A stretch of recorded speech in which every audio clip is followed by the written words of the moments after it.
Alors moi, quand j'ai commencé, il faut savoir aussi que j'avais beaucoup d'acné. Je l'avais déjà dit dans une autre vidéo. J'avais, vous savez, ces boutons blancs. Quand ils poussent, vous le sentez, ça vous fait mal. Moi, je me souviens, j'en avais un là un jour. Je le voyais dans le rétroviseur, là, comme ça. Non seulement ça faisait mal, mais tous mes sens me rappelaient que j'avais un putain de bouton, là. Quand je parlais à la nana, je me souviens, je voyais le truc blanc. Tu sais, comme quand t'as un flingue et que tu vois le truc pour viser, quoi. Moi, je visais avec le truc blanc, comme ça. J'ai commencé dans un état lamentable au niveau du visage. Et je me disais, un jour, ça partira. Et j'aurais fait tout ça en me disant que je me serais entraîné avec un tel handicap que le jour où j'aurais plus ce putain d'acné, je serais un demi-dieu. C'est ce que je me disais, c'était ma motivation. Alors ça, c'était quand j'étais en forme, parce qu'il y avait des jours où j'étais pas en forme. Je me souviens où je sortais chez moi et j'allais prendre le RER, s'il fallait monter à Paris, ça prenait du temps. Je sortais de chez moi, j'allais vers la gare et je sentais le bouton, je me regardais, je me disais non, c'est mort, je peux pas. Et je rentrais chez moi. Avoir de l'acné, c'est pire que d'être moche, parce que c'est avoir une gueule d'ado, quoi. En plus. Comment savoir si on est beau? Alors, j'aime bien cette question. La vraie réponse, tu sors avec un pote à toi, tu regardes loin devant toi, tu regardes pas les gens, les filles ou quoi que ce soit. Tu demandes à ton pote de regarder toutes les filles, comment elles te regardent, et tu demandes de dire est-ce qu'il y a des filles qui t'ont regardé. S'il y a des filles qui te regardent dans la rue, c'est que t'es beau. Ou que t'es attirant, qu'il y a un truc qui plaît. Ça veut pas dire que t'es forcément beau, mais que t'es attirant. Parce que toi, le problème, c'est que quand tu essaies de regarder, de voir si les filles te regardent, elles vont baisser les yeux, elles vont pas te regarder, elles sont très discrètes, les nanas. Elles regardent quand on les regarde pas.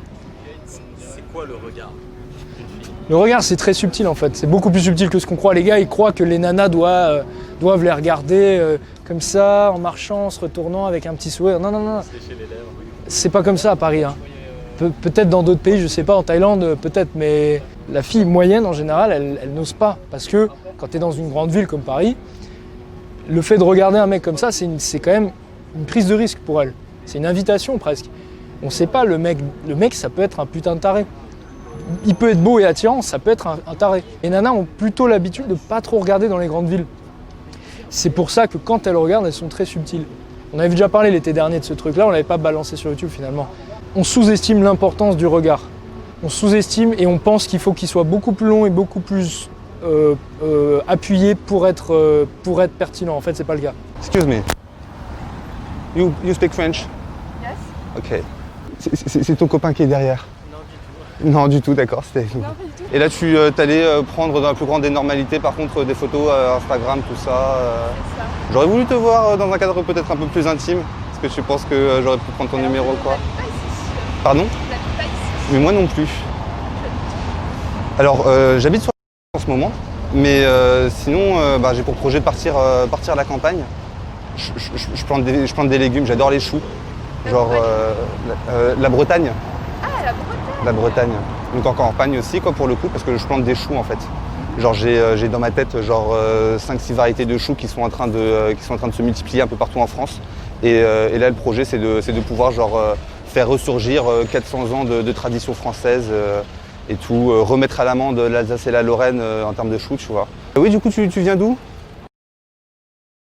Ah, pas très loin du coup, effectivement. Ouais, t'as le permis de conduire? Et vous êtes venu comme ça, passer une petite après-midi à Paris pendant les moments les plus... Nickel, nickel. Je suis pris 10 ans de technologie dans la gueule avec ce nouveau téléphone. Et donc du coup, là, je vais prendre un peu de temps, mais ça va venir. Ce qui a fait en fait que j'ai continué, c'est parce que bon, elle m'a dit que c'était pas son copain. Son copain, il était en retrait. J'ai vu que ça le gênait un petit peu. Du coup, très rapidement, j'ai cherché à juste prendre le numéro. Là où effectivement j'aurais pu prolonger sur d'autres choses, quoi. Dans la réincarnation de Jésus-Christ, as-tu Ah. l'intention de créer ta religion? J'aime cette question. La phylogénie n'est pas une religion, car j'admets la contradiction. Et j'encourage d'ailleurs, hein. J'encourage fortement. Et c'est ça qui est cool justement dans le club des phylogènes. Alors je réponds au premier degré à une question au deuxième degré, mais c'est ça qui est cool dans le club des phylogènes, c'est que justement, il y a des gens qui sont pas d'accord avec moi des fois. Et très souvent même, hein, je vais pas citer les noms, mais ils se reconnaîtront. Et on a du coup des petits débats au sein même du club et c'est plutôt cool. Je trouve ça... Et puis ça permet aussi de vérifier si tes croyances sont fondées, quoi, en fait. C'est comme ça qu'on apprend à... Je pense que c'est à travers la confrontation qu'on apprend à tester la solidité de ces hypothèses. Hein. Quel est ton personnage de roman, film préféré? Pourquoi? Il y a quelqu'un qui répond Trop simple, Fight Club est son film préféré.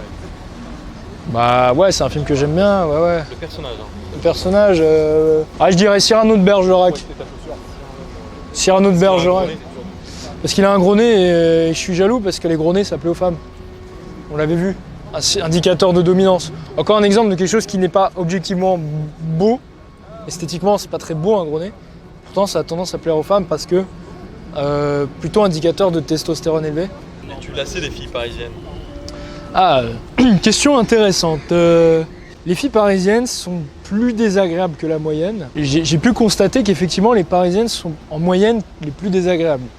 Mais elles sont aussi les plus ouvertes à la nouveauté. Les gens peuvent trouver ça contradictoire, ça ne l'est pas en fait. Elles sont assez tu peux être dans la désagréabilité, moi j'inclus arrogant, un peu froid. Et dans l'ouverture, j'inclus le fait qu'il leur arrive aux Parisiennes tellement de choses dans leur quotidien, tellement de situations sociales assez bizarres, étranges, nouvelles, ce que tu veux, que je pense qu'elles ont acquis un degré d'ouverture un peu plus élevé que la moyenne. Et parce que quand tu es à Paris, tu es obligé d'accepter le fait que tu viens un peu pour ça aussi, quoi. Il se passe des choses autour de toi, c'est comme New York, c'est comme Londres, c'est des très grandes villes. Et donc mon hypothèse, c'est que le niveau d'ouverture dans les grandes villes comme Paris est plus élevé, ainsi que le niveau de désagréabilité. Ce qui donne un contraste assez intéressant, qui fait que les Parisiennes sont très ouvertes à la créativité. Et je dirais même que c'est le seul moyen, à moins d'être très beau, c'est l'un des rares moyens d'obtenir l'attention d'une nana. L'originalité, le côté clivant, le côté créatif est hyper récompensé dans les grandes villes, beaucoup plus qu'il ne l'est ailleurs. Plus vous êtes dans une grande ville, plus la créativité sera récompensée. Et genre s'il y a un autre philogène qui dit que c'est ok, bon bah voilà.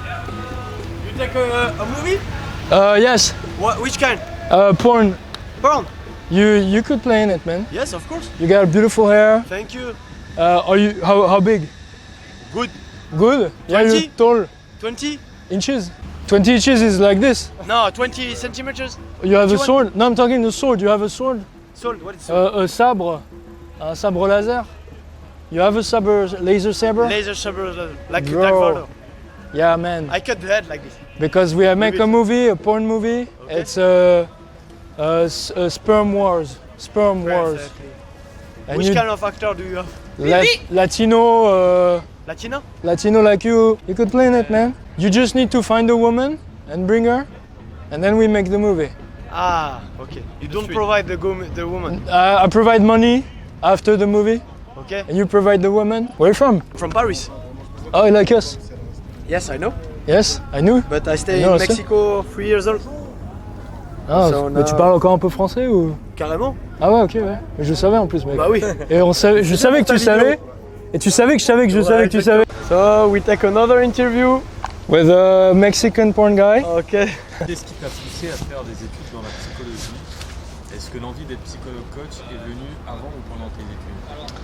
Beaucoup de gens me disent ouais, t'as fait psycho pour les gonzesses parce que tu savais qu'il y avait plus de gonzesses. Et en fait, c'est même pas le cas. Par contre, j'ai pris psycho effectivement parce que je me suis dit ça va peut-être m'aider à mieux comprendre les filles.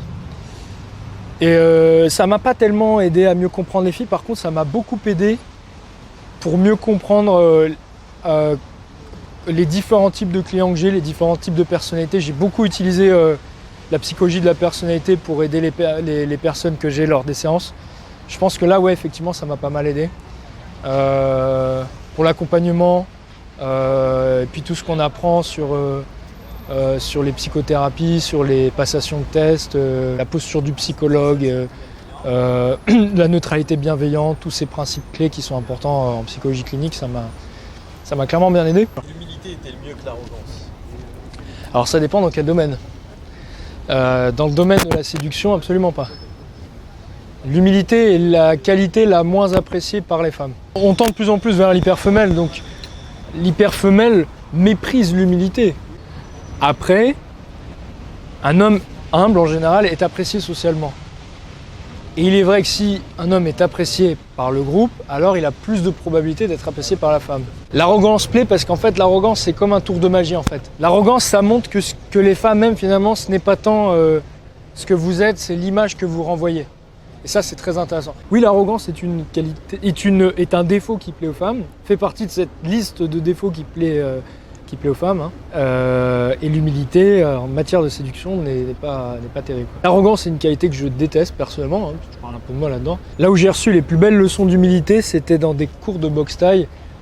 Quand tu vois des Thaïlandais qui arrivent pour donner des cours, tu vois le Thaïlandais, il paye pas de mine, il arrête pas de faire des courbettes.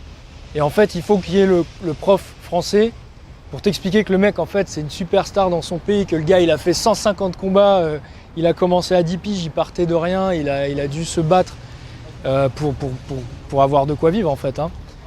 Et tu vois que le mec, il fait des courbettes, il est tout gentil, il est tout... Et là, tu dis ça, c'est l'humilité, et ça, franchement, ça force le respect. Quels sont tes prochains projets si Question. tu en as? Le gros projet, c'est d'écrire un bouquin. Comme je vous l'ai dit dans les vidéos hyper femelle, hyper mâle, c'est d'écrire un bouquin où je pourrais vraiment tout mettre, quoi. Et pas de censure, plus rien. On balance la sauce, quitte à choquer tout le monde. Et ouais, c'est ça le projet.